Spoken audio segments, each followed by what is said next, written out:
we're back for a few more terms. And as we go into agency, agency really is the relationship that you have with a client where you're putting a special relationship in place. It means that you put their needs before your own and where you protect them so that none of their confidential information or anything that would be put at a disadvantage when negotiating would get shared with another party.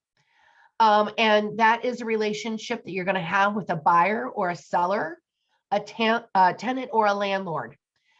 Really, agency falls into two main categories: single agency and dual agency. Single agency is when you represent only one party in the transaction. You either represent the buyer or the seller, same address. Okay.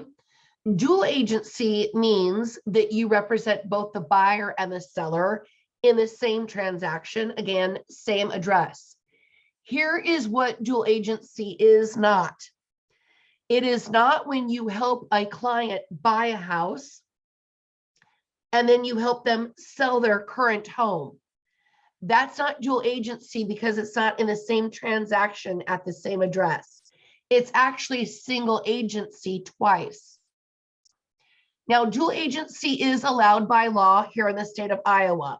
The key with it, though, is it's got to be disclosed. The clients have got to know whose best interest you're putting at heart here and who represents who in the transaction. And this is really interesting in how your shift of your mind might be changing as you become a real estate agent versus just a person, right? I want you to think when you're driving down the street and you see a for sale sign in front of a house. What do you think? Do you think the person who's on that sign represents the house? That's how most of the public thinks. And in reality, that's probably a sign that that person represents the seller.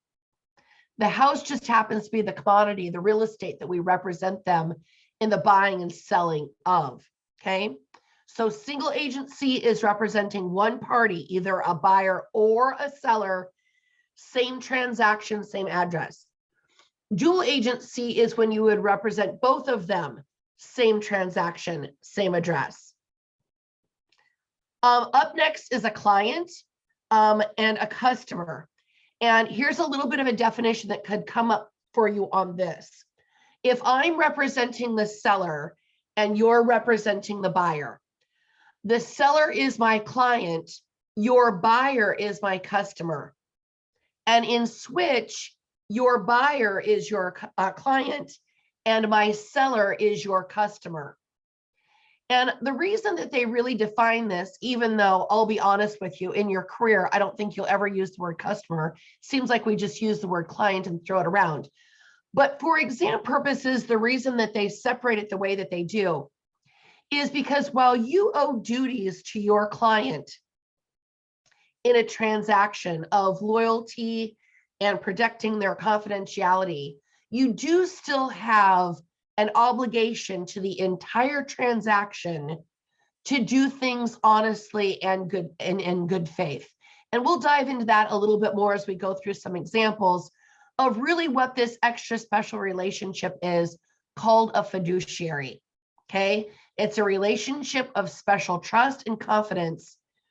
And I always think of fiduciary almost as finances. If I'm going to learn about these folks, how they're going to pay for it, where the money's coming from, what their top dollar is, what their bottom dollar is, anything around financing, I should absolutely be clear on agency and how I represent them, what role I play in the transaction.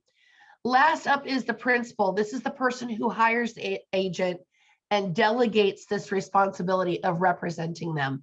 And we're going to dive in much deeper to this fiduciary responsibility in the upcoming video.